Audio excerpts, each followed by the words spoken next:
Muy bien, vamos entonces a dar comienzo el día de hoy. Tenemos planificado en esta décima lectura, primero comenzar con la autobiografía que estamos leyendo de Lovecraft, ya estamos terminando su autobiografía, una corta autobiografía que él escribe poco antes de fallecer y que nos ayuda muchísimo a ir entendiendo un poquito cuál es el contexto en el que se maneja el autor.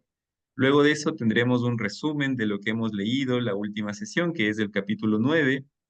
Y finalmente desenlazará todo este momento con la lectura del capítulo 10 y nuestro diálogo comunitario. Así que bien, eso es el plan para hoy día. Voy a comenzar entonces compartiendo un poquito pantalla para seguir leyendo la autobiografía de Locke.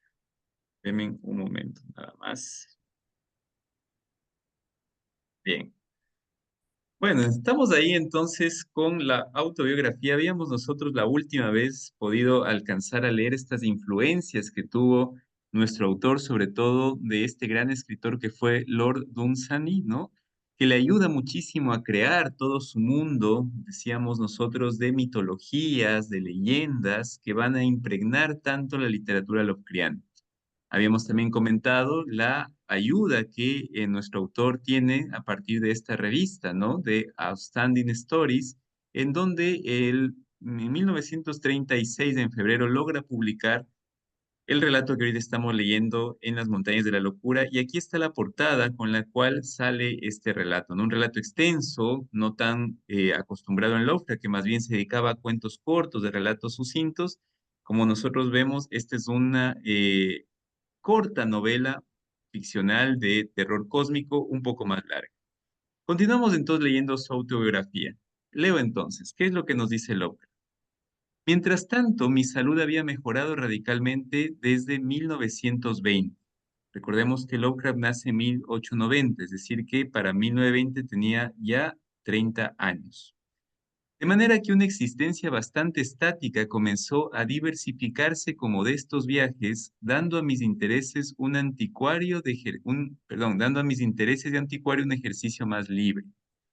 Mi principal placer fuera de la literatura pasó a ser la búsqueda evocadora del pasado de antiguas impresiones arquitectónicas y paisajísticas en las viejas ciudades coloniales y caminos apartados de las regiones más largamente habitados de América, y gradualmente me las he arreglado para cubrir un territorio considerable desde la glamorosa Quebec en el norte hasta el tropical Key Western el sur y el colorido Natchez y New Orleans por el oeste.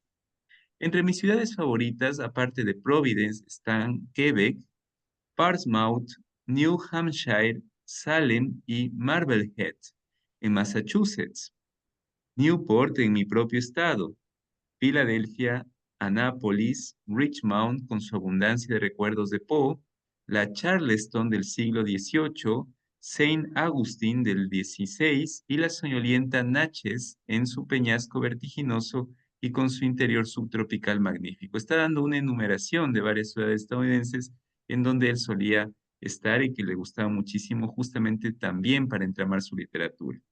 Continúo, dice, las Arham y Kingsport, que salen en algunos de mis cuentos, son versiones más o menos adaptadas de Salem y Marblehead. Mi Nueva Inglaterra nativa y su tradición antigua y persistente se han hundido profundamente en mi imaginación y aparecen frecuentemente en lo que escribo. Vivo actualmente en una casa de 130 años de antigüedad en la cresta de la antigua colonia de Providence, con una vista arrobadora de ramas y tejados venerables desde la ventana encima de mi escritorio. Como ven, aquí Lovecraft nos hace una detallada mirada sobre todos los paisajes que él ha ido recorriendo y que, como él mismo dice, han servido de inspiración para su literatura. Creo que no hace falta ninguna nota. Déjenme revisar si hay algo que decir de acá. No, no tenemos notas porque, como les digo, son menciones de ciudades y bastaría con que nosotros, si nos interesa alguna, la googleemos o la miremos en un mapa para saber ubicarnos en dónde está Lovecraft. Algo que sí quisiera rescatar es que hay una afición de parte del autor por lo antiguo, ¿no? Menciona varias veces su afición por esta práctica del anticuario, ¿no? Que va recolectando objetos antiguos y también por vivir en lugares que muestran justamente el paso del tiempo, ¿no? Entonces, hay un apego, ya habíamos visto también por sus gustos con la literatura del siglo XVIII, de este autor por lo viejo, ¿no? Por aquello que causa un poquito de extrañeza, no tanto por lo raro, sino por lo alejado de nosotros. Ya habíamos visto y lo que estamos leyendo también se centra mucho en sentir este miedo o esta especie de intriga frente a lo que está muy desconocido, a lo extraño, a lo que no está cercano, a lo que no es actual. Ahí también se funda su literatura.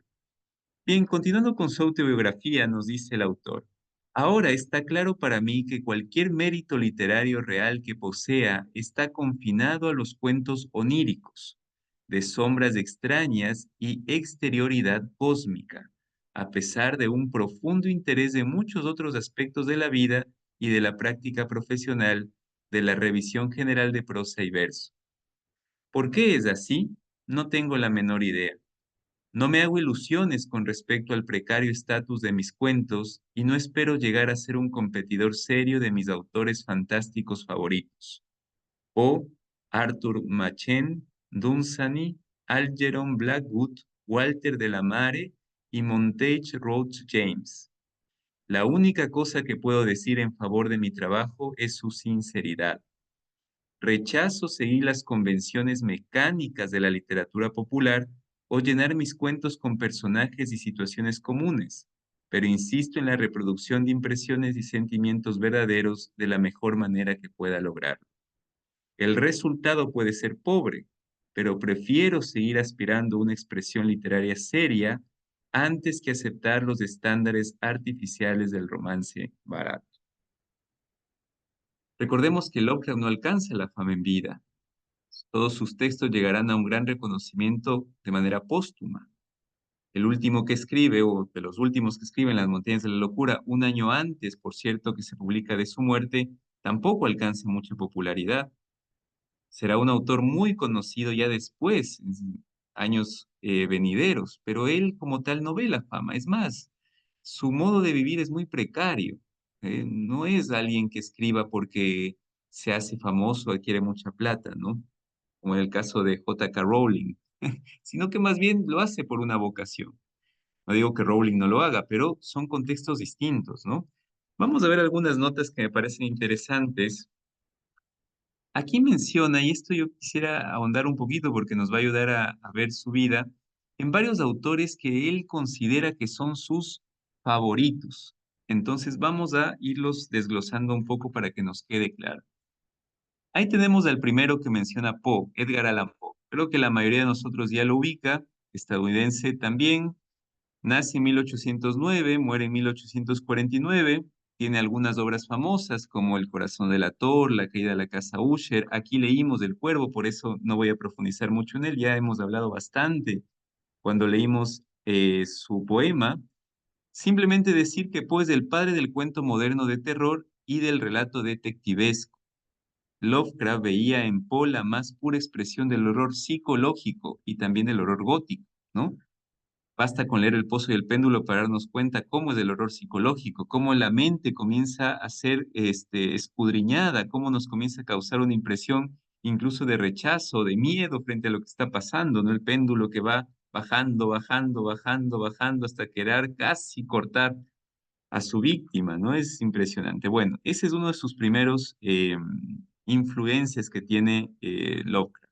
Después tenemos a Arthur Machen. Arthur Machen nace en Gales, Reino Unido, en 1863 y va a fallecer en 1947, es decir, vive 84 años. ¿Qué obras tiene este escritor? Tiene algunas como El Gran Dios Pan, La Colonia de los Sueños, El Pueblo Blanco, El Terror.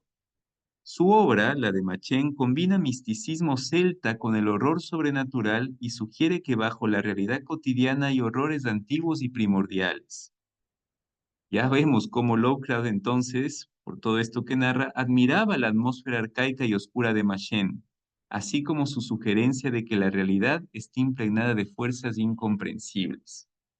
Primera influencia. Lovecraft no escribe de cero, tiene bastantes influencias. Después tenemos a Lord Dunsany, que ya hemos hablado también muchísimo sobre él. Irlandés, nace en 1878, muere en 1957 a los 79 años. Es el 18º varón de Dunsany, un título honorífico de realeza. Entre sus obras famosas, habíamos dicho ya, Los dioses de Pegana, ¿no? De donde saca toda su mitología del pantano, del panteón, perdón. El tiempo y los dioses, la hija del rey del país de los elfos, donde también Tolkien se va a inspirar. Es maestro del fantasy mitológico y onírico, Dunsany, ¿no? Su estilo lírico y su invención de panteones y tierras imaginarias inspiraron también toda la mitología Lovecraftiana.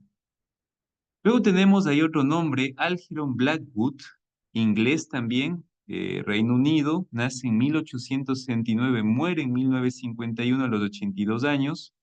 Sus obras famosas tenemos Los Sauces, que después Lovecraft lo va a citar al final de su autobiografía, El Wendigo, el hombre al que amaban los árboles.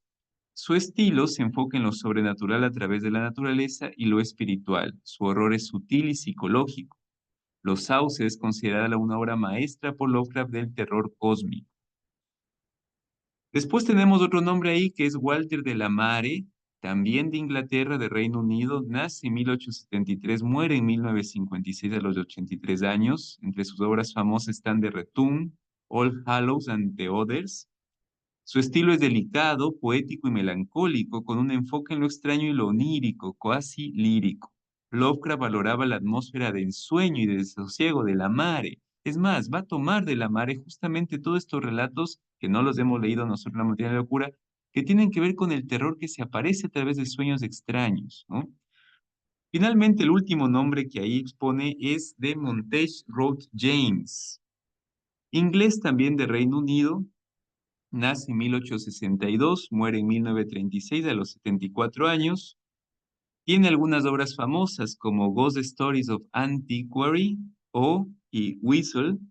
Es el maestro del cuento de fantasmas clásico británico. Sus relatos giran en torno a académicos, manuscritos antiguos y terrores que emergen lentamente. Su forma de tratar lo arcano y erudito influyó en el enfoque erudito del horror Lovecraftiano, ¿ya?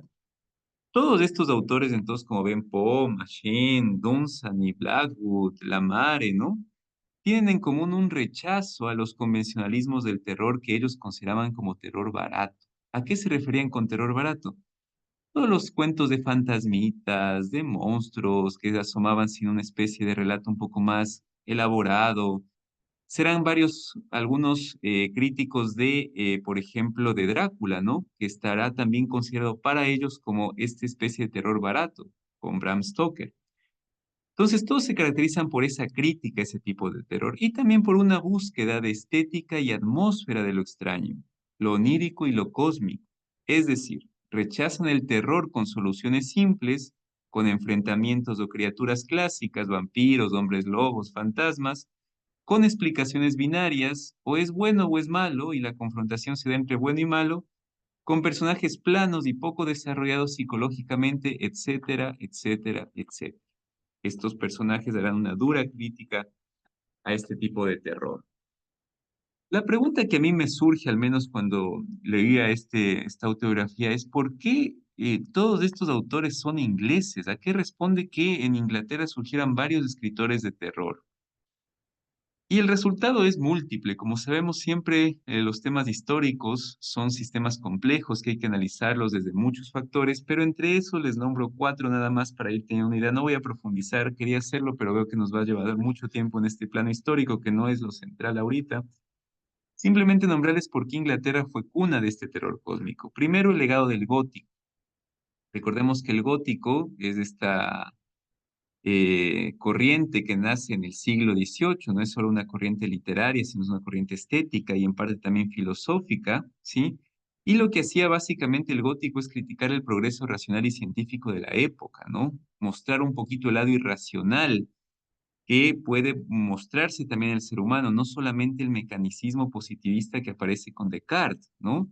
El gótico es una respuesta a eso. Bueno, el gótico puede o permite unirnos de relatos fantásticos, ¿no? Otro tema también va a ser la revolución científica y el temor que comienza a ver hacia lo desconocido, ¿no? Justamente se va a aprovechar el relato mistérico de esto que todavía trasciende a la ciencia, que la ciencia no puede explicar.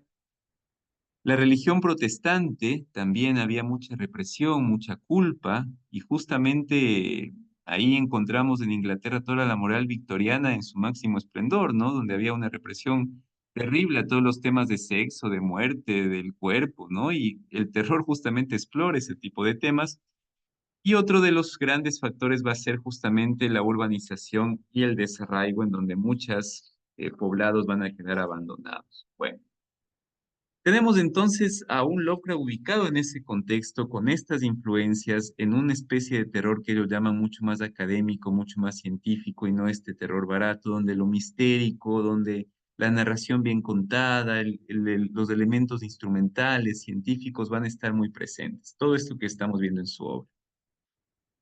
Eh, Voy a pasar rápidamente para ya empezar ahora sí con el resumen. Esta es una línea del terror. No sé si a alguien le interesa el tema de la literatura del terror, pero si alguien quisiera profundizar más, avíseme por interno, yo le puedo pasar estos datos eh, para ir viendo cómo ha evolucionado el terror a lo largo del siglo XVIII hasta la actualidad, ¿no? Primero comienza el siglo XVIII con el gótico, don castillos, maldiciones, religión, superstición. Ahí tenemos algunas obras y algunos autores de este tiempo del siglo XVIII que es el más gótico, ¿no? Después pasamos al siglo XIX, donde ya está la ciencia, la psique, ¿no? El tema del doble. Los temas que van a tratar en este terror son la identidad, la represión, la ciencia, el monstruo interior. Ahí encontramos obras como Frankenstein, por ejemplo, ¿no? The Single Man de Charles Dickens. Nosotros leímos también a Dickens acá. Jekyll y Mr. Hyde de Stevenson o el Drácula de Stoker, ¿no? Eso va a ser muy característico del siglo XIX. Después pasamos a la época del 30, ¿no? Desde 1900 a 1930, donde ya va a haber en cambio justamente todo lo que es las influencias que tuvo Lovecraft, y Lovecraft mismo va a estar ubicado en este tipo de terror, ¿no? De fantasmas, de erudición, de naturaleza. Tenemos los que ya les he nombrado ya ahorita. Después tenemos del 20 al 30, ya con un Lovecraft completamente apoderado del terror cósmico. Habíamos visto en algún momento también las divisiones que pasa Lovecraft, y justo en esta época tenemos ya la llamada de Cthulhu como una de las obras claves que va a fundamentar justamente este horror hacia lo desconocido, con toda una creación de simbologías, ¿no? El tema principal va a ser la insignificancia humana, el cosmos que es indiferente a nosotros, y eso nos causa un poco de miedo. Del 40 al 60 va a haber ya el cine gótico y las reapropiaciones, ¿no? Ahí encontramos algunos films, Drácula, Frankenstein, comienzan a asomar, es la época de Bela Lugosi, ¿no? Con todos estos temas del miedo, ¿no? Este gran autor de cine de terror. De los 70 hasta la actualidad y es el renacimiento moderno, y ahí vamos a tener una variedad enorme de temas de miedo y de terror fantástico también, y sobre todo en Inglaterra va a darse la parte de el terror como una especie de pérdida de memoria, ¿no? Ahí encontramos algunas obras que se van a ir configurando. Bueno, creo que llegamos hasta ahí con la biografía. Ahora sí pasemos al tema de Lovecraft. Espero les haya servido. Espero que nos pueda ubicar un poquito en el terror y sentir que esto es como una línea de tiempo en un contexto. No estamos como aislados leyendo a Lovecraft, ¿no? Creo que sea de utilidad estos tipos de cosas. Además que de una u otra manera nos ayuda a profundizar bastante en la lectura que tenemos. Bueno, voy a comenzar ahora con el resumen de este capítulo de acá, el capítulo 9 que ustedes leyeron, pero antes quisiera, en honor a este Jorge que nos acompaña, hacer un pantallazo general de lo que hemos nosotros venido leyendo, ¿sí? Nos va a ayudar a todos, creo, a ubicarnos nuevamente en la obra. Antes de compartir pantalla, les voy a contar un poquito los temas o los relatos que hemos ido leyendo. No nos olvidemos que el relato comienza con una carta de muchísima preocupación de un geólogo que escribe pidiendo que por favor no se realice una investigación que se quiere hacer a la Antártica, porque ellos cuando fueron a hacer esa investigación encontraron unos horrores de los cuales no pueden desprenderse.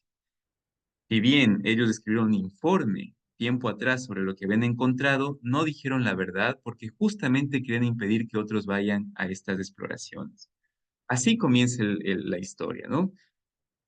Entonces, como él no quiere que vayan a hacer esta exploración, dice que va a contar lo que realmente vio para que de esta manera queden persuadidos de ir a explorar estos continentes tan terroríficos y donde podrían, si es que van a explorar, despertar un misterio tan grande que, entre otras cosas, pondría en conflicto a la naturaleza del ser humano. Bien, comienza toda la historia y nos comienza a contar cómo se lleva a cabo la expedición. Recordemos que la expedición nace con un geólogo, con un grupo de universitarios y académicos, de investigadores de la Universidad de Miskatonic, una universidad de invención de Lovecraft, en donde se van con el único objetivo de encontrar a través de una especie de exploración geológica algunos restos que les permitan entender el pasado de la Tierra. El que va es geólogo y lo que buscan es encontrar justamente estratos terrestres, estratos de la Tierra que les permitan, no sé, alguna especie de reconstrucción del pasado histórico del planeta, nada más. Ya vimos cómo ellos comienzan, desembarcan en Boston, pasan por el Canal de Panamá y llegan a estas tierras de la Antártida donde comienza la exploración. Todo está muy bien, muy tranquilo. El problema es que en el momento que ellos, que llevan una maquinaria profunda, excavan en tierra, encuentran una especie de fósiles con unas marcas, unas huellas de algo que les parece extraño, nunca antes visto, ¿no? Esto les llama la atención, sobre todo a Lake, que es uno de los investigadores con los que va. Todos, no sé si alguna vez hemos visto fósiles, como una especie de piedras o en alguna especie de superficie, donde se impregnan restos de mucho tiempo, ¿no? Y quedan como las huellas. Bueno, yo recuerdo mucho haber encontrado un fósil en una playa, creo que era en Los Frailes, si no me equivoco, y que debo tener ahí en la casa, donde había un fósil, una piedrita donde estaba impregnada unas huellas de concha, por ejemplo, ¿no? Entonces uno veía el fósil y decía, claro, son conchas, no se extraña, es bonito el fósil, pero sabe qué es. Ellos encuentran eso, pero no sabían a qué se trataba. De tal manera que hacen un campamento en ese lugar y Lake decide seguir explorando hacia el este esto que para él es misterioso, de dónde provenía, quiénes eran estos seres. El geólogo, que nunca sabemos su nombre, quería ir al oeste, ¿no? Sin embargo, Lake pide permiso porque no era el dueño de la investigación y se va al este a explorar con un grupo de gente. En esa exploración, nosotros nos comenzamos a enterar de lo que Lake descubre a través de un relato de radio que él hace para el campamento donde estaba este geólogo.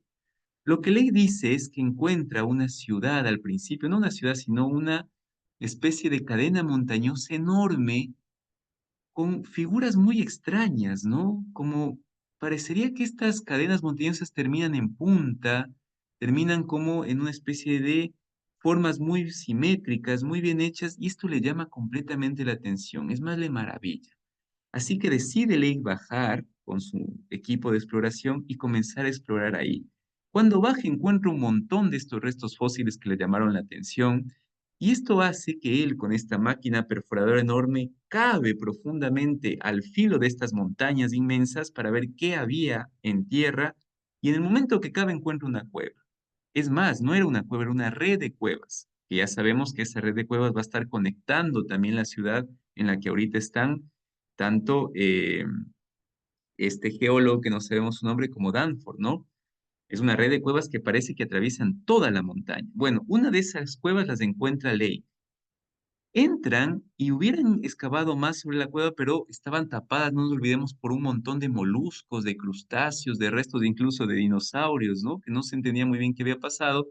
Y entre todas esas cosas se encuentran 14 especímenes rarísimos, que Lake apenas los ve, los saca. ¿Cómo más o menos los describe? Formas tubulares, alas, membranas que le salían por los lados, cabeza de 5 puntas, en fin. Disecciona, ¿sí? A uno de estos y se da cuenta que con el calor de la tienda tenía los órganos completamente intactos, ¿ya? Esto le hace suponer que los que estaban afuera, si son calentados por el sol, tal vez podrían sus órganos volver a, no sé, a cobrar vida. Los tapa. Todo esto lo está contando a través de una radio, ¿no? No voy a hacerla muy largo porque si no voy a ir toda la reunión. Hay detalles interesantísimos, pero los voy a omitir porque ya los hemos leído. La cuestión es que llega un punto donde la comunicación se pierde, el geólogo va en busca de Ley porque no sabían qué les pasó, cuando llegan a este lugar les encuentran a todos muertos y solamente pocos cadáveres enterrados en forma de estrella, ¿no? Como si alguien los hubiera enterrado. La muerte es muy, muy fea, ¿no? Degollados, decapitados, en fin. No emiten ese comunicado porque no saben qué ha pasado y lo que más bien hacen es explorar lo que está más allá de las cordilleras. En el momento que va Danforth y Lake y el geólogo son los dos a explorar lo que está más allá de las cordilleras, encuentran una ciudad. Aterrizan en esa ciudad y se ponen a explorar este lugar y mientras exploran se dan cuenta que los relieves que tienen las paredes cuentan la historia de esta civilización. Nos han contado cómo fue esta civilización, nos contaron que, bueno, crearon un idioma, vinieron del espacio exterior, en fin, nos cuentan una serie de cosas interesantes Y una de esas que es muy interesante es que tuvieron algunas guerras, ¿no? Primero con unos seres extraños que vinieron de una región espacial también llevados por Tulu, como si fuera una especie de tribu de Tulu. Después tienen una pelea con los mismos Shoggoths, que son una especie de seres que ellos crean y que les servían como esclavos y que tenían la capacidad de adaptarse a cualquier forma que ellos podían, no eran como mano de obra que ellos tenían, pero era una especie de masa informe, gelatinosa, ¿no? Que en algún momento de la historia de esta civilización se les rebelan y comienzan a matar una gran cantidad de ancianos hasta que ya los dejan tranquilos. Y después tienen otra tercera guerra con unos seres que vienen del planeta Plutón, en fin. Todo esto sucede hasta que en algún momento estos descubren una especie de mar profundo en la Tierra, el mar Estigia, donde se van a refugiar y van a dejar abandonada esta ciudad que parecía que era un centro de adoración. Cosa interesante, ¿ah? Lake llama a estos seres ancianos y le llama así porque él había leído en un relato del Necronomicon que habían unos seres llamados ancianos que cumplían un poco estas características. Yo investigué un poco porque me llamaba la atención el nombre y me fui al original en inglés y descubrí algo curioso, ¿ah? Y en el inglés no se le llama, yo pensaba que iba a decir ahí, no sé, ancients o alguna palabra referida a ancianos, ¿no? Pero no lo llama así, en el inglés original se llaman Elder Ones. Los nombran como Elder Ones. Eso no se traduce a ancianos. Elder Ones serían como los antiguos. Y no solamente los antiguos, sino los más antiguos. Son los, no sé cómo decirlo en la traducción al español, son los primeros antiguos, es decir, son primigenios.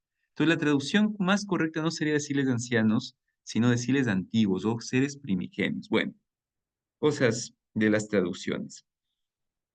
En fin, en eso estamos. Entonces, perdón que sea un poco extenso, pero me parecía importante, ¿no? Hay muchas referencias, creo que, como les decía, por temas de tiempo, sí, no voy a avanzar a dar tantas referencias. No nos olvidemos que esta agua, nada más voy diciendo algunas cosas interesantes, el agua que bajaba, ¿no? De las montañas y se filtraba hasta este mar Estigia en el centro de la Tierra, era un agua que se formaba en la meseta de Lane, dicen, ¿no?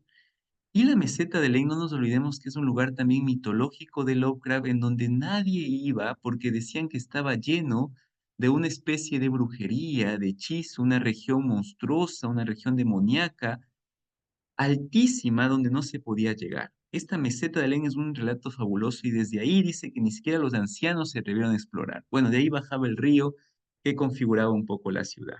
Eso lo leímos en el capítulo 8. Yo por ahí les había compartido que veamos más o menos estas montañas hipotéticas, cómo estaban construidas. Si el Cotopaxi está a 5.000 metros de altura y uno se pone frente al Cotopaxi, es enorme, imagínense ponerse frente a una montaña que es dos veces y más del Cotopaxi, ¿no? Es decir, es una cosa monstruosa y tenemos alguna especie de relación, ¿no? Bien, el capítulo, bueno, y aquí hay toda una serie de imágenes que me parecen interesantísimas, ¿no? Inclusive como si hubieran diseccionado y estudiado a la perfección a estos seres, imagínense, los miden, los diseccionan, los estudian como si estuvieran en relatos completamente científicos, ¿no? Aquí tienen incluso una captura de la cabeza de los seres, ¿no? Con los ojos, en fin.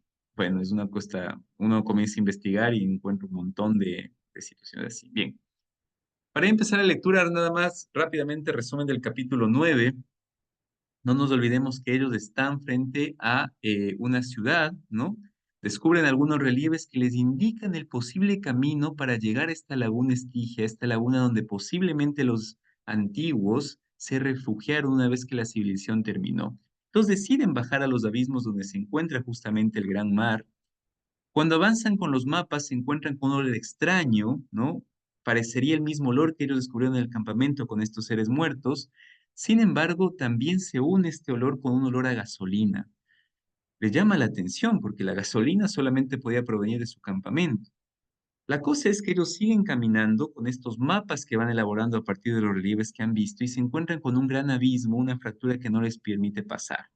Miran otro tipo de entradas, descubren alguna entrada, van allá porque había un olor a gasolina muy fuerte en ese sitio y descubren en ese lugar muchos utensilios, libros, documentos que eran del campamento de ley. Esto les causa un asombro horrible, es decir, les da miedo porque ¿qué hacen ahí los documentos de ley y sobre todo encuentran un cuaderno que tiene unos bocetos perfectamente hechos que ellos dicen no pudo haber sido de Sidney, que fue el que está desaparecido, sino alguien más debió haber hecho estos bocetos en donde se indica perfectamente cómo llegar hasta este mar Estigia, este mar profundo, este abismo hondo. El miedo no logra sobreponerse a la curiosidad es mucho más fuerte y les lleva a seguir investigando y a poder encontrar este mar donde puedan tener un indicio de qué se encontraba ahí, ¿no? Ahí tenemos algunas imágenes de esta exploración. Cuando llegan, cuando van caminando, nos olvidamos que también descubren varias cosas, ¿no? Como que había una especie de sonido en las montañas medio extraño, que estaba como configurando una especie de silbido que no terminaban de entender de a qué se remitía, ¿no? En fin, eso va pasando durante van en el trayecto. Al llegar a este lugar, porque recordemos que lo que se vislumbra en el cuaderno es una especie de estructura circular, en donde abajo de la estructura tenían una red de caminos que les hubiera permitido llegar a este gran abismo de mar, ¿no? Al llegar se dan cuenta que es una estructura muy antigua, prácticamente la más vieja de un centro cilíndrico poblado, ¿no? Es decir, era una especie de espiral, pero esa espiral en algún momento había estado poblada, es una cosa magnífica, y lo que sucede antes de que se termine el capítulo es que cuando van a ingresar o cuando se ponen a ingresar encuentran los tres trineos del campamento aislados a un lado y en esos tres trineos encuentran muertos tanto a Hidney como a su perro. Sí, los habían matado y estaban muertos ahí y congelados. ¿Quién los había matado? Pues no sabemos todavía, pero la cosa es que eminentemente si los habían matado se encontraban frente a un peligro. En fin, bueno. Vamos entonces ahora sí a comenzar con el capítulo 10. Nuevamente pides disculpas por haberme alargado, sin embargo creo que era muy necesario estar todos como en el mismo ritmo y como decía un poco en honor a la incorporación de Jorge hoy día, pues creo que es necesario. Así que bueno, vamos a iniciar entonces, espero no les, haberles descansado. No sé si nos podrían ayudar leyendo. Le voy a pedir a mi mamá, no sé si estás por ahí mamá, para que nos ayude leyendo el capítulo 10, una parte del capítulo 10. Buenas noches, claro que sí. Gracias. Ya, 10. Habrá quien nos tache de locos insensibles por pensar en el túnel norte y el abismo justo después de un hallazgo tan siniestro. Y debo decir que no nos lo habríamos planteado tan pronto de no haber sido por una circunstancia concreta, que suscitó una nueva serie de especulaciones. Acabamos de tapar al pobre Hedney con la lona y estábamos sumidos en una especie de muda perplejidad cuando reparamos en los ruidos, los primeros que oíamos desde que bajamos del terreno abierto, donde apenas se notaba el viento de la montaña, que gemía débilmente desde aquellas alturas ultraterrenas. Por conocidos y mundanos que fuesen, su presencia en aquel mundo muerto y remoto era más inesperada e inquietante que cualquier otro sonido grotesco o fabuloso, pues hizo que se tambalearan todas nuestras ideas sobre la armonía cósmica. De haberse tratado de aquel extraño silbido musical de variada gama que el informe de disección de Lake nos había inducido a esperar de aquellos seres, y que sin duda nuestra excitada imaginación había creído adivinar en cada aullido del viento que habíamos oído desde que descubrimos el horror del campamento, habría tenido cierta congruencia en esa región muerta desde hacía eones. Sin embargo, el ruido que oíamos dio en tierra con nuestra idea más asentada, la tácita aceptación de que el interior del continente antártico era un desierto tan desprovisto de cualquier vestigio de vida normal como el disco estéril de la luna. Lo que oíamos no fue el grito fabuloso de ninguna execración sepultada en una tierra primigenia y de cuya sobrenatural resistencia el repudiado sol polar hubiese arrancado una respuesta monstruosa. Al contrario, se trató de algo tan normal y tan inequívocamente asociado a los días que habíamos pasado en el mar, cerca de Tierra Victoria y en el campamento en el estrecho de McMurdo, que nos estremecíamos al imaginarlo allí donde debía estar. Fue, en suma, el simple y ronco graznido de un pingüino. El sonido apagado nos llegó desde unas grietas a nivel subglacial, justo enfrente del pasillo por el, por el que habíamos llegado, un lugar claramente en la dirección del túnel que conducía al abismo. La presencia de un ave marina en semejante sitio, en un mundo cuya superficie no había albergado vida desde tiempo inmemorial, solo podía llevar a la conclusión, por ese nuestro primer impulso fue comprobar la realidad objetiva del sonido. De hecho, se repitió y a veces nos dio la impresión de que procedía de más de una garganta. En busca de su origen, nos internamos en un pasadizo del que habían apartado casi todos los cascotes, y en cuanto abandonamos la luz del día, volvimos a dejar el rastro de papeles.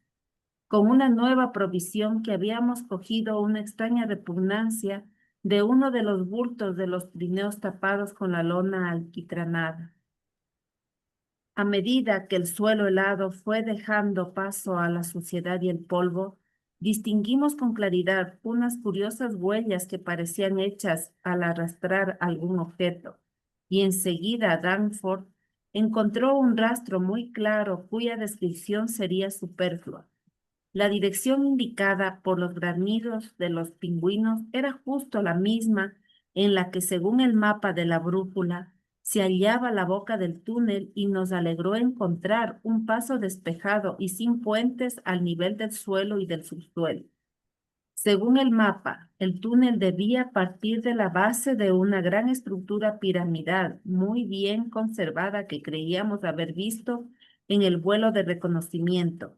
A lo largo del recorrido, la linterna iluminó la acostumbrada profusión de relieves, pero no nos detuvimos a examinarlos.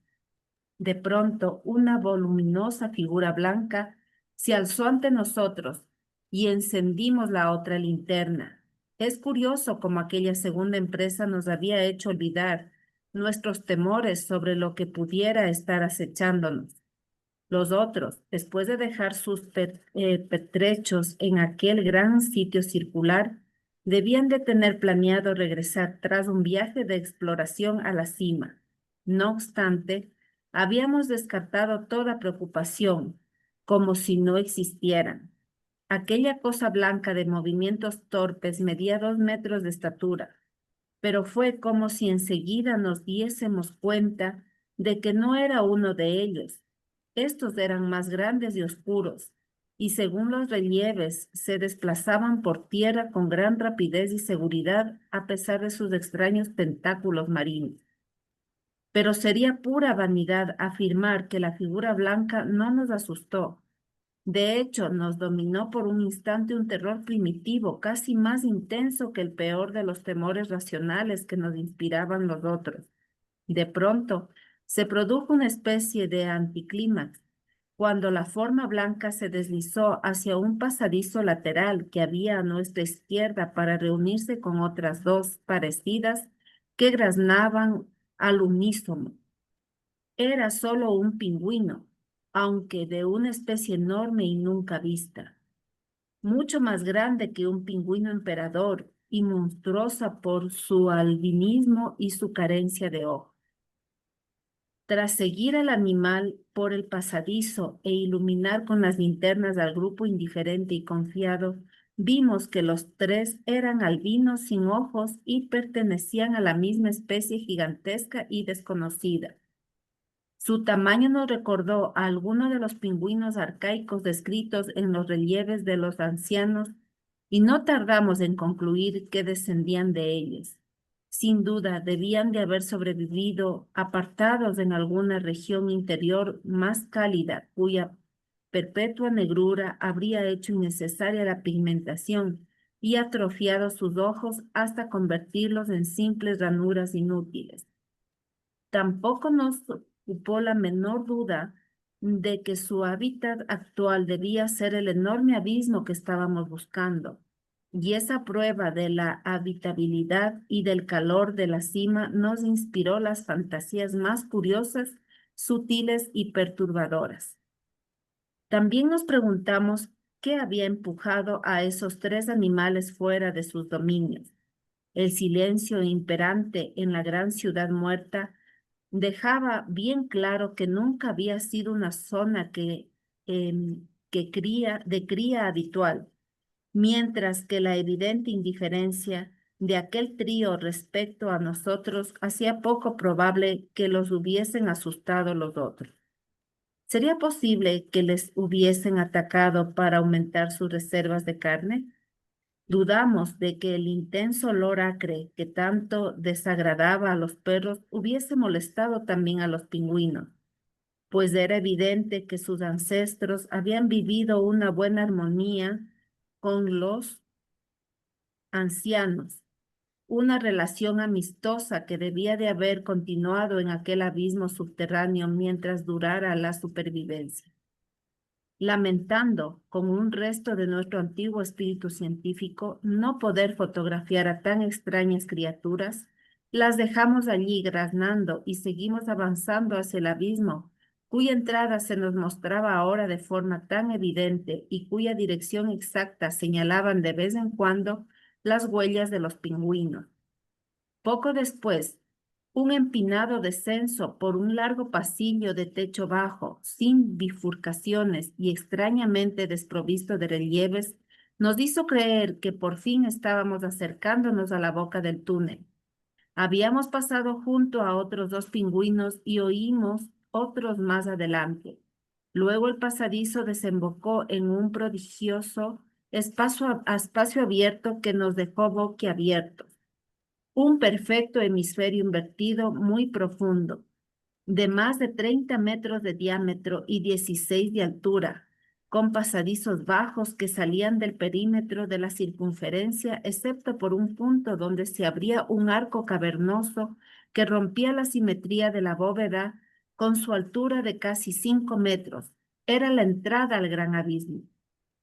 En aquel vasto hemisferio, cuyo techo cóncavo estaba cubierto de impresionantes relieves de estilo decadente y representaciones de la bóveda celeste primigenia, se contoneaban algunos pingüinos albinos, ajenos a aquel lugar, aunque indiferentes y ciegos. El negro túnel se abría indefinidamente formando una empinada pendiente cuyo acceso estaba adornado con jambas y dinteles grotescamente tallados. Nos pareció notar una corriente de aire levemente más cálido procedente de aquella críptica entrada y tal vez incluso un poco de vapor. Y nos preguntamos qué seres vivos, aparte de los pingüinos, se ocultarían en el insondable vacío subterráneo y las galerías de la tierra y las titánicas montañas. También nos habría gustado saber si las trazas de humo que había creído ver el pobre Lake y la extraña neblina que habíamos notado en torno a los picos coronados de baluartes no las habrían causado aquellos vapores al alzarse por tortuosos canales desde las regiones sin fondo del centro de la Tierra. Al entrar en el túnel, vimos que su perfil era, al menos al principio, de unos 5 metros por cada lado.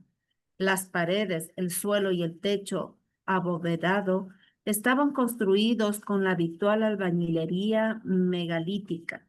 Las paredes aparecían escasamente decoradas con cartuchos de diseños convencionales y estilo tardío y decadente, y tanto la construcción como los relieves se hallaban muy bien conservados. El suelo estaba despejado, a excepción de unos detritus dejados por los pingüinos al salir y las huellas de aquellos otros seres al entrar. Cuanto más nos internábamos en el túnel, más calor hacía e incluso tuvimos que desabrocharnos la ropa. Habríamos dado cualquier cosa por saber si había manifestaciones ígneas de allí abajo y si las aguas de aquel mar sin sol eran cálidas. Al cabo de un rato, la mampostería dio paso a la roca viva, aunque el túnel siguió teniendo las mismas proporciones y relieves. A veces la pendiente era tan pronunciada que habían tallado escalones en el suelo. En varias ocasiones vimos pequeñas galerías laterales que no figuraban en el mapa, ninguna de ellas tan intrincada como para complicar el viaje de regreso, y todas posibles escondites en caso de que nos encontráramos con algún ser indeseado que volvía del abismo. El olor indescriptible de aquellas cosas era muy intenso. Sin duda, aventurarse en aquel túnel, dadas las circunstancias, era una imprudencia suicida. Pero la atracción de lo desconocido es mayor en ciertas personas de lo que sospechamos. De hecho, esa misma atracción era la que nos había llevado hasta aquel desierto polar ultraterreno. Vimos varios pingüinos al pasar y especulamos sobre la distancia que aún tendríamos que recorrer. Los relieves nos habían inducido a pensar que sería una caminata de 1,5 kilómetros cuesta abajo, pero nuestras anteriores exploraciones nos habían enseñado que el factor de escala no era totalmente fiable. Al cabo de medio kilómetro, aquel olor tan indefinible se fue acentuando y fuimos anotando cuidadosamente las diversas salidas laterales por las que pasábamos. No había vapor visible como en la entrada, pero sin duda se debía a la falta de contraste con un aire más frío. La temperatura subía deprisa y no nos sorprendió encontrarnos un descuidado montón de material estremecedoramente familiar. Eran pieles y la lona de una tienda de campaña robadas del campamento de Light. Y no nos detuvimos a inspeccionar las extrañas formas en que habían sido cortados. Un poco más adelante, notamos un claro aumento del número y el tamaño de los pasadizos laterales y llegamos a la conclusión de que debíamos de haber llegado a la región surcada de galerías de las estribaciones más altas de las montañas. El indecible hedor estaba mezclado con otro no tan desagradable, cuya naturaleza no acertamos a definir, aunque pensamos que serían organismos en descomposición o algún hongo desconocido subterráneo. Después el túnel se ensanchaba de un modo que no aparecía descrito en los relieves para formar una caverna aparentemente natural de unos 25 metros de largo por 16 de ancho, con numerosos pasadizos laterales que se internaban en una misteriosa oscuridad. Aunque dicha caverna parecía natural, una inspección con las 2 linternas encendidas nos hizo comprender que se había formado derribando varios muros entre galerías adyacentes. Las paredes eran ásperas y el techo abovedado estaba cubierto de estalactitas, pero habían alisado el suelo y lo habían limpiado de cascotes, polvo y suciedad de un modo casi exagerado. Así ocurría con el suelo de todas las grandes galerías que partían de allí, con la excepción de la que nosotros habíamos utilizado, y la singularidad nos dejó muy desconcertados. El nuevo hedor añadido al olor indescriptible era tan acre que borraba cualquier rastro del otro. El ambiente del lugar, con su suelo barrido y casi brillante, nos pareció más desconcertante y espantoso que cualquiera de los horrores que habíamos encontrado previamente. La regularidad del pasadizo que teníamos adelante, al igual que el mayor número de excrementos de pingüino, impedían cualquier confusión respecto al camino que debíamos seguir entre la plétora de cuevas del mismo tamaño. No obstante, decidimos volver a dejar nuestro rastro de papel por si surgía alguna complicación, pues, como es lógico, ya no podíamos contar con seguir las huellas en el polvo. Al reanudar la marcha, iluminamos con la linterna las paredes del túnel y nos quedamos sin aliento al ver el cambio radical sufrido por los relieves en aquel lugar. Por supuesto, ya habíamos reparado en la gran decadencia de las esculturas de los ancianos en la época en que se excavó el túnel, y sin duda habíamos notado la inferior calidad de los arabescos en las extensiones que habíamos dejado atrás. pero en esa profunda sección de la caverna había una repentina diferencia que superaba cualquier explicación, una diferencia en la naturaleza misma, y no solo en la calidad, que implicaba una degradación tan profunda y calamitosa de su destreza que nada de lo que habíamos visto hasta ese momento nos habría hecho imaginar. Aquellas obras nuevas y degeneradas eran groseras, toscas y totalmente carentes de delicadeza en el detalle. Estaban talladas con demasiada profundidad en bandas que se seguían la misma línea general de los escasos cartuchos de las secciones anteriores, aunque la altura de los relieves no llegaba al nivel de la superficie general. A Danforth se le ocurrió que tal vez se tratase de un segundo labrado de la piedra, una especie de palimpsesto cincelado después de borrar un diseño anterior. Era de naturaleza profundamente decorativa y convencional, y consistía en burdas espirales y ángulos que seguían torpemente la tradición quintil de los ancianos, aunque parecían más una paradoja que la continuación de dicha tradición. No logramos librarnos de la sensación de que se había añadido un elemento ajeno al sentimiento estético que subyacía a aquella técnica, un elemento que, según opinaba Danforth, era el responsable de aquella sustitución tan laboriosa. Se parecía y al mismo tiempo era muy distinto de lo que habíamos llegado a considerar el arte de los ancianos y me recordó a híbridos como las desgarbadas esculturas de Palmira talladas al estilo romano. La presencia de una pila de linterna gastada en el suelo delante de uno de los motivos más característicos nos dio a entender que los otros también habían visto aquella banda de relieves. Como no podíamos permitirnos pasar demasiado tiempo estudiándolos, proseguimos la marcha tras de examinarlos por encima. Aunque continuamos iluminando de vez en cuando las paredes por si se producía algún otro cambio en la decoración, no notamos nada. Sin embargo, los relieves estaban más espaciados a causa de las numerosas bocas de túnel totalmente pulimentadas.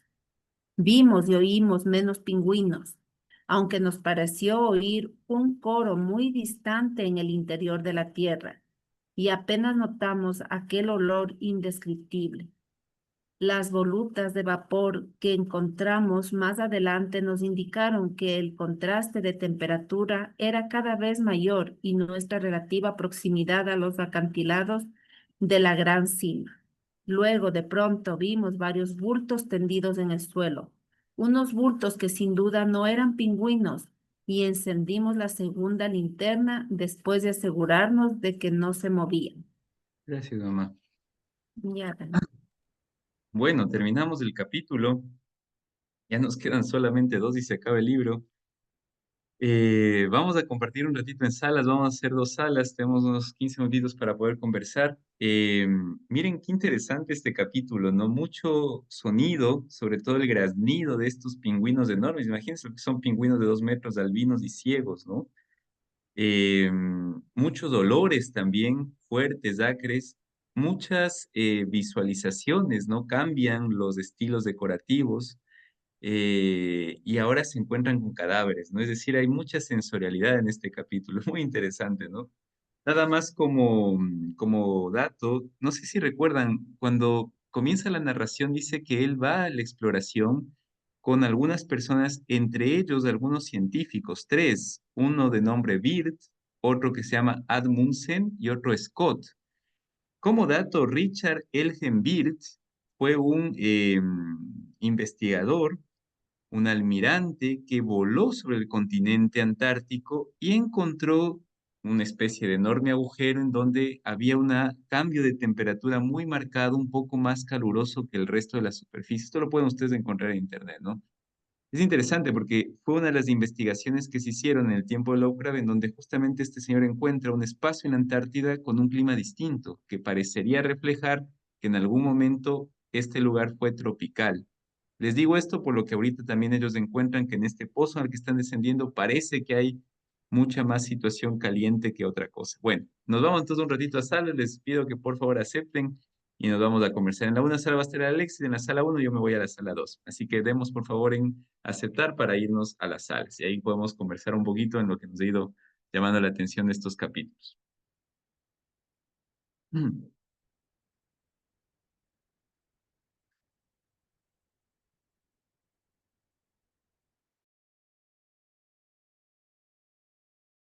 Bueno, bienvenidos, bienvenidos acá, bienvenidos a la sala. Compartamos un poquito qué cosa nos llama la atención, qué nos intriga, cómo va la lectura. Ya estamos a punto de terminar el libro, cómo va asomando, qué cosas nos van como interpelando, qué datos descubrimos. No sé, nos escuchamos un ratito. ¿Qué quisiera compartir?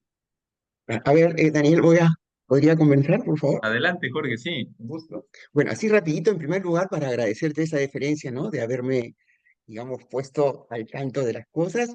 Había hecho mi tarea también, pero ahí estamos, ¿no? Muy Correcto. bien. Hay muchas coincidencias, ¿no? En lo que tú has mencionado y algunas cositas yo he anotado aquí, ¿no? Esa parte sensorial sobre el viento de montaña que gemía débilmente, ¿no? El viento gemía, o sea que ahí ya hay una dosis, ¿no? Digamos, de temor, ¿no? ¿No? Porque el gemido siempre nos transmite eso, ¿no? Después hay la parte de los calificativos. A veces hay autores que los calificativos lo dejan para el lector y van construyendo, ¿no? La forma de calificar las cosas, ¿no? Pero acá habla, en esta primera parte del capítulo 10 de un mundo muerto y remoto, ¿no? O sea, nos va introduciendo en esa forma. Después vuelve con la armonía cósmica, ¿no? O sea, que hay un mundo muerto y remoto y también hay una armonía cósmica, ¿no? Que hizo que se tambalearan todas nuestras ideas de una armonía cósmica.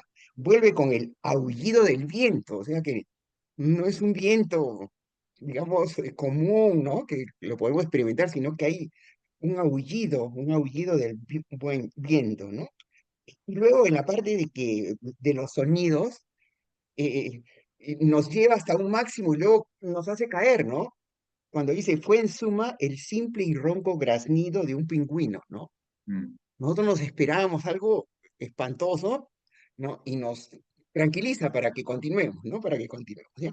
Bueno, y yo, para complementar esta parte, y con esto termino, es que me parece impecable la narrativa, ¿no? Eh, a veces cuando uno analiza un texto, y eso es lo rico de la apreciación de la literatura, ¿no? Así como la apreciación de la música. A mí me puede gustar la música, y yo disfruto con la música, pero cuando alguien me ayuda a identificar algunos aspectos de la música, creo que la aprecio más, ¿no? Y es un poco lo que pasa en estas lecturas que tenemos, ¿no? O sea, estamos aprendiendo a disfrutar de la lectura, ¿no? Eso nada más. Gracias a todos. Muchas gracias, Jorge. Muy valiosos tus comentarios, los he ido apuntando.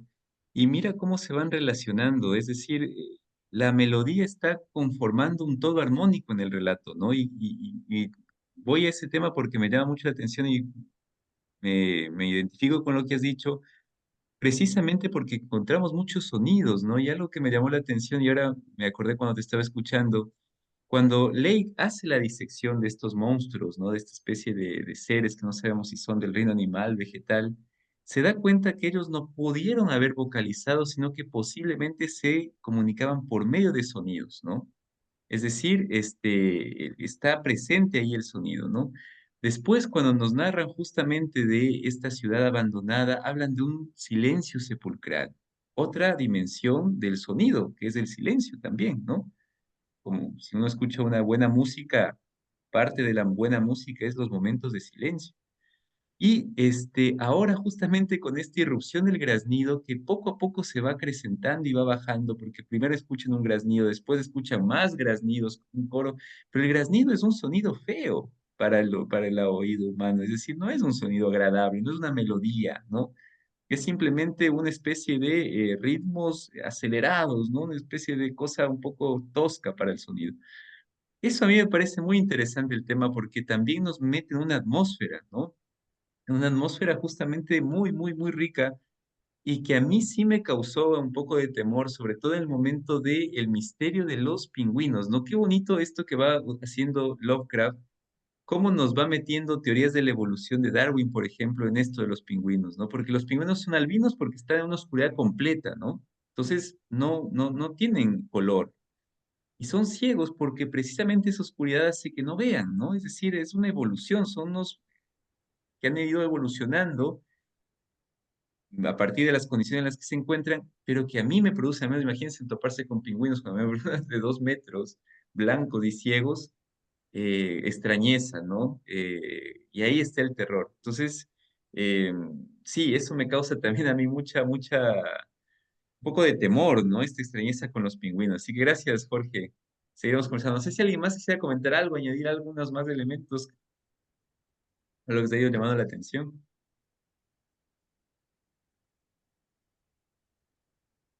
Yo, Nico, y de ahí, hola Karen, con todos, buenas noches. ¿qué tal? Bueno, sí, justamente me llamó mucho la atención de lo que estábamos revisando de la autobiografía de él, cómo fue evolucionando su escritura, ¿no? Y me llamó mucho la atención lo que a él le gustaba, de lo que él se alimentaba, de las lecturas que él se alimentaba para luego poder escribir todo esto que estamos leyendo. Como tú dijiste, no hay datos científicos que obviamente sí están plasmados en el libro y a él le gustaba bastante esto, la lectura científica y también me llamó la atención en este capítulo que sí relata con palabras bastante técnicas, ¿no? De este tema de la arquitectura del lugar. Y justamente tú en la autobiografía nos comentaste, nos estabas haciendo la lectura de que él estaba leyendo justamente esto de la arquitectura, de le gustaba leer este tema de los espacios, entonces yo creo que toda esta influencia que él tuvo, ¿no? De sus lecturas, de todo eso está plasmado en cada párrafo que él nos está transmitiendo. Y también me sigue llamando mucho la atención que él sigue continuando este relato en primera persona. Todo está en primera persona, todo es como si nosotros estuviéramos viendo a través de sus ojos lo que él está observando. Entonces, eso es lo que nos sigue dando esa intriga de lo qué es lo que va a suceder y qué es lo que va a seguir pasando en el siguiente capítulo. Ujú. Eso.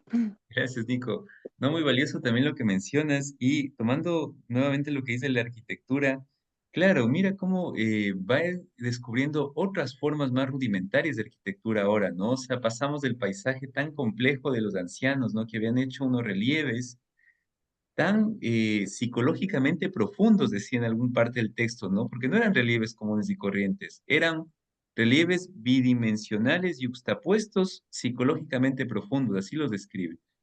Entonces, era una cuestión bien interesante. A mí me llamaba la atención cuando yo la primera vez que lo leí porque me acordaba de una narración que también cuenta Lovecraft en su autobiografía. No sé si se acuerdan que al principio de la autobiografía leíamos que él le gustaba mucho los grabados de Gustave Doré que tenía sobre la Divina Comedia.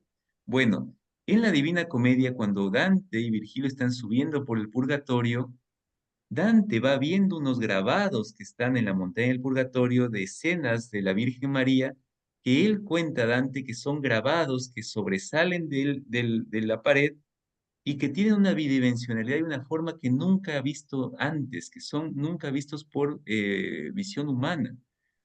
Y Doré grafica estos grabados en sus dibujos. Yo creo que Lovecraft, o sea, yo cuando leí los grabados de Lovecraft dije, por ahí leyó a Dante y tomó de los grabados que Dante mismo describe en el Purgatorio, porque Lovecraft era un lector de Dante. Entonces, claro, hay un tema arquitectónico ahí que se va configurando muy rico, ¿no? Y muy bonito. Entonces, gracias, Nico. Yo también comparto eso y la primera persona es espectacular, ¿no? Todo el relato nos ha tenido así.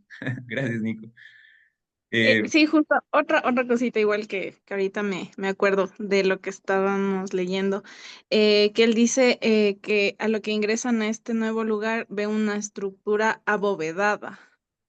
Incluso esas son palabras bastante técnicas por ejemplo, otra persona que no ha leído de estas cosas, no le entendería muy bien cómo es una estructura abovedada, ¿no? Entonces, sí, eso también Ujú. se nota, ¿no? Como que la educación que él ha tenido en todos estos temas bastante técnicos para poder plasmar todas estas ideas que él nos muestra. Gracias, Nico. Sí, hay cosas muy curiosas con Lovecraft, porque Lovecraft nunca fue a la Antártida tampoco. Y las descripciones que tiene sobre el lugar, las montañas, todo debió haber partido de la lectura de él. Él viajaba con los libros. Eso es muy interesante también, ver cómo uno puede recorrer otros lugares con la lectura, ¿no? Con el estudio también. Así que gracias, Nico. Muy bien, no sé si alguien más quisiera aportar algo. No sé, Cari, cierto, habías levantado la mano, disculpa. Te escuchamos. Ujú. Sí, chicos, yo únicamente quería como acotar un poquito en el tema del pingüino, de los pingüinos. A mí personalmente, claro, cuando hablaba de pingüinos, es como que digo, ay, qué lindo el pingüino, bonito, chiquito, pero me dio un contraste tan fuerte cuando habla de que es un pingüino grandote de 2 metros sin ojos. O sea, pienso que también el autor como tal quiere impactarnos desde un ser tan bonito, chiquito, pero hacernos también tener un terror de que sea un pingüino tan grande y también hacernos ver qué pudo haber pasado para que un animal haya tomado esa forma, ¿no? O sea, cuánto tiempo tuvo que haber estado ahí. De ahí en el tema de la arquitectura que ahorita hablaba Nico. Pienso yo que no sé, siento que esto sucedió, ¿no?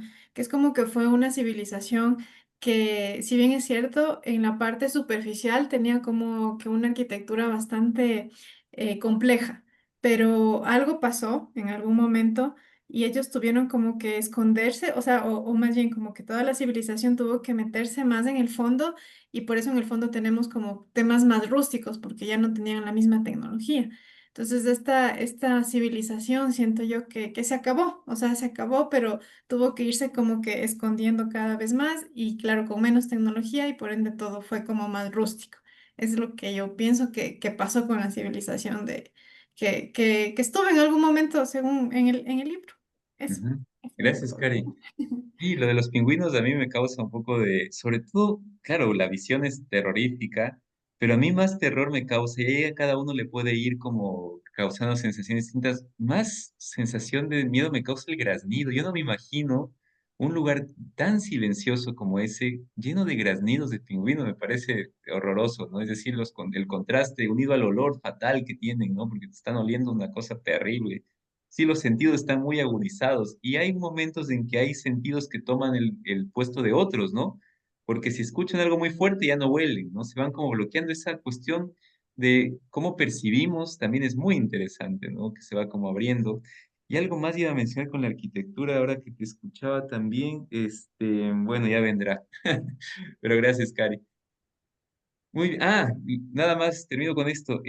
Qué poderoso debe ser la curiosidad del ser humano para sobreponerse a todos estos temores, ¿no? Y para decir que van a seguir explorando. Es decir, eso es lo que menciona ahí en el libro en una frase, ¿no? La curiosidad era más poderosa que todo el miedo, inclusive el estar al filo de la muerte, porque sabían, porque le encuentran muerto al uno de los investigadores, a Hitler, ¿no? No importa, siguieron adelante. Qué interesante, mamá. Buenas noches, ¿cómo están? Sí, a mí también me ha parecido bastante interesante este capítulo, sobre todo porque ellos dicen que, claro, ahí como que se pierde el orden cósmico, o sea, la normalidad, todo lo que nosotros estamos acostumbrados a ver, ¿no? Y es la muestra de que justamente aparecen estos seres, estos pingüinos, ¿no?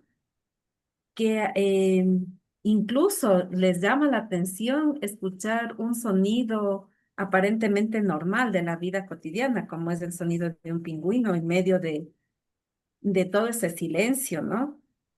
Y esto también es, a mí, sinceramente, claro, me pareció que la sensación que tuve, ¿no?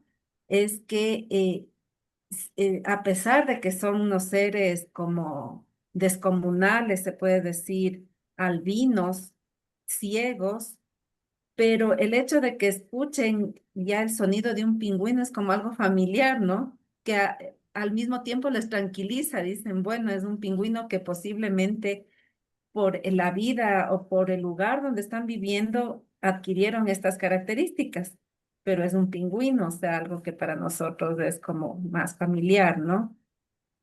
Eso por un lado. Por otro lado, también ya se van acercando a este túnel, a lo que ellos querían, ¿no? O sea, este túnel es como que ya van ingresando al lugar y ya sienten un poco más de calor en medio de que, me imagino cómo será la Antártida, un lugar tremendamente frío.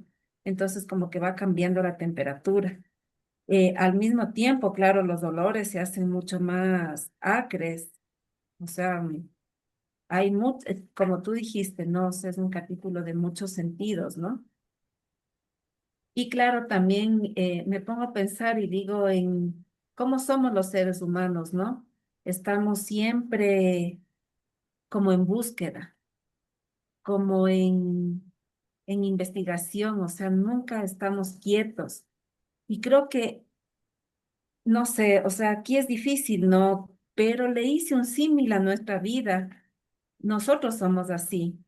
Y a lo mejor dentro de nosotros haya también algunas montañas de la locura que estaremos por descubrir y que a lo mejor, no sé, no logremos incluso descubrirlas.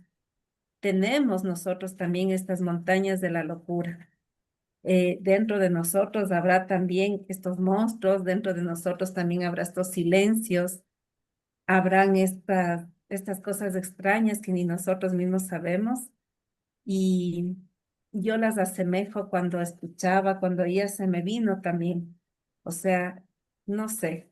Y estas montañas de las locuras vivían dentro del autor igual. Eso nomás. Gracias, mamá. No, qué análisis más bonito que has hecho, porque has bajado justamente al parte existencial de la lectura, que es el más difícil, yo creo, de bajar, justamente ya identificarnos con la obra desde otra perspectiva, una perspectiva más real. Y yo también concuerdo, me has hecho pensar, y sí, yo sé que tenemos una actitud de búsqueda, ¿no? Y esa actitud de búsqueda, ojalá que nunca se apagara, ¿no? Ojalá que siempre estuviera presente la actitud científica del ser humano de descubrir qué pasa, pero esa actitud que ahora la vemos tan externa, es verdad, también puede estar adentro de nosotros, ¿no? Y claro que pueden estar todos estos momentos de locura. Me has hecho acuerdo de este poema de Ítaca de Constantino Cavafis, ¿no? Donde menciona que a los lestrigones y a los cíclopes no encontrarás si no lo llevas antes dentro de tu alma, dice, ¿no? O sea, lo que buscas afuera puede también estar muy enquistado dentro. Y en las montañas de la locura, tiene razón, podemos tener fuertes montañas de la locura dentro. Así que muy bonito el análisis, gracias. Y sí, este contraste de lo familiar con el pingüino es muy interesante porque en medio horrorífico hay un componente familiar que les da tranquilidad, porque no es tan extraño, por lo menos. Lo que da miedo, y ahí yo creo que o sea, uno puede llegar a sentir el terror, no es lo familiar, es lo que extraño, lo que Lovecraft considera como terrorífico, ¿no? Lo que perturba, lo que causa sensación de disturbio, no lo familiar. Eso es muy bonito también, ese detalle es muy sutil y muy importante. Gracias, mamá. No sé si Elena quisieras compartir, o lo quisiera escucharte antes de despedirnos, ya que estamos sobre la hora. Tú que ya has leído un poco el texto, no sé si te ha abierto alguna otra perspectiva. Si quisieras compartirnos algo, claro, tampoco estamos obligados a hablar. Sí, buenas noches. Bueno, es interesante ver los dos puntos de vista y a mí, o sea, sí me hace pensar en el aspecto de lo humanos que somos, ¿no? Porque siempre la curiosidad nos ha llevado y ahora estamos donde estamos gracias a eso también, porque hay mucha gente que prácticamente ha puesto en riesgo su vida por tal vez alguna investigación, por querer conocer más, por querer mejorar la vida de las demás personas. Entonces, hay un riesgo y hay muchas personas que han dado la vida, ¿no? Prácticamente por el conocimiento y por poder saber aumentar nuestra sabiduría. Entonces, no solo se restringe, ¿no? A aspectos tal vez egoístas, sino para poder mejorar Ahí no hay límites prácticamente, por eso también hemos llegado al espacio, ¿no? Entonces me hace pensar mucho cómo también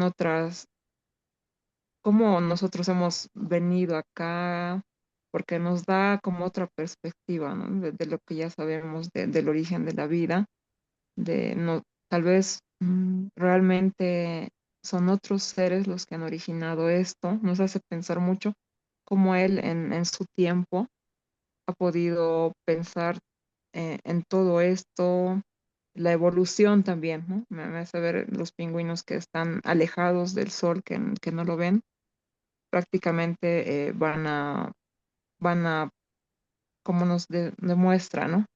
Están viviendo en la oscuridad, entonces ya no es necesario, prácticamente los ojos se les atrofian, entonces es algo que pasa cuando uno ya no utiliza algún, no sé, órgano, todo esto, ya se va atrofiando. Y justo eso también me decía un dentista, ¿no? Que antes teníamos más dientes, pero como ahora comemos cosas que son más blandas, ya se va perdiendo, no sé, más muelas, ya se va adaptando, nosotros mismos nos vamos adaptando, entonces es algo lógico que acaba reflejándolo. Eso, gracias. No, gracias a ti, Elena. Muy valioso también tu comentario, ¿no? Esto de la capacidad de investigar, que creo que está vinculada con la capacidad de imaginar también, ¿no? Porque si uno no tiene esta facultad desarrollada, probablemente no habrá nuevos momentos, como tú dices, nuevos modos de pensar, quizá alguna nueva idea que puede sonar a locura, pero que puede dar también luz para alguna cuestión nueva, ¿no?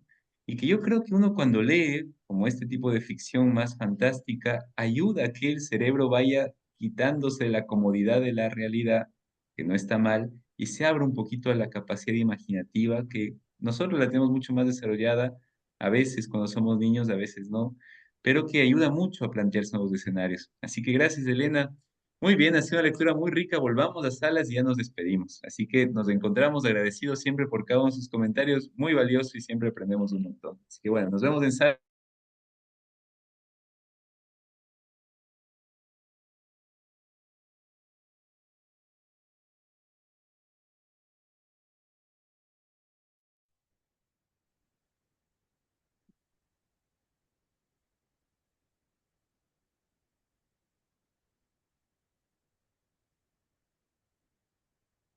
Muy bien, esperemos un ratito nada más que llegue la otra sala y ya nos despedimos.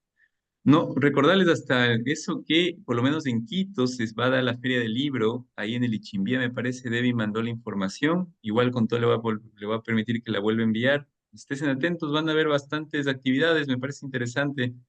Y bueno, si por ahí alguien se apunta o quieren ir en grupo, pues ahí podemos contactarnos para los que están por Quito asistir. Así que eso sería muy bonito. Tengan en cuenta ese dato. Y de ahí, no se olviden que envíe el cronograma también ya de la comunidad. El día jueves tenemos, este jueves la penúltima lectura, el martes la última, el próximo jueves leeremos El terror de Lovecraft, el terror sobrenatural en Lovecraft, un ensayo que tiene él muy interesante. Y de ahí la charla de Abel, de la ponencia de Abel sobre las montañas de la locura y los productos artísticos. Y con eso cerramos el libro. Así que bueno, todavía hay trabajo por delante, pero va a estar muy bonito, así que hay que disfrutar. Creo que ya volvió la otra sala. Bueno, espero que les haya ido bien. Agradecidos nuevamente por la participación. Como siempre, como les decía al principio, hay que tomarnos un tiempito para todo estar al mismo ritmo. Ignacio de Loyola decía que hay que ir al paso del más débil, ¿no? Es decir, eh, justamente ponernos al servicio de los que recién ingresan, como en este caso de Jorge, nos ayuda mucho para que vivamos la hospitalidad de nuestras vidas, ¿no? Es como lo fundamental eso, ¿no? Ir siempre caminando todos en la medida de lo posible al mismo ritmo. Así que bueno, cuídense mucho, nos encontramos el día jueves y seguimos ahí leyendo Las Montañas de la Locura y al final, a ver si se pone más emocionante cada día. Cuídense, abrazos grandes y tengan bonita noche. Chao, chao. Muchas gracias. Chao, Cuídate, chicos, buenas Chao. noches.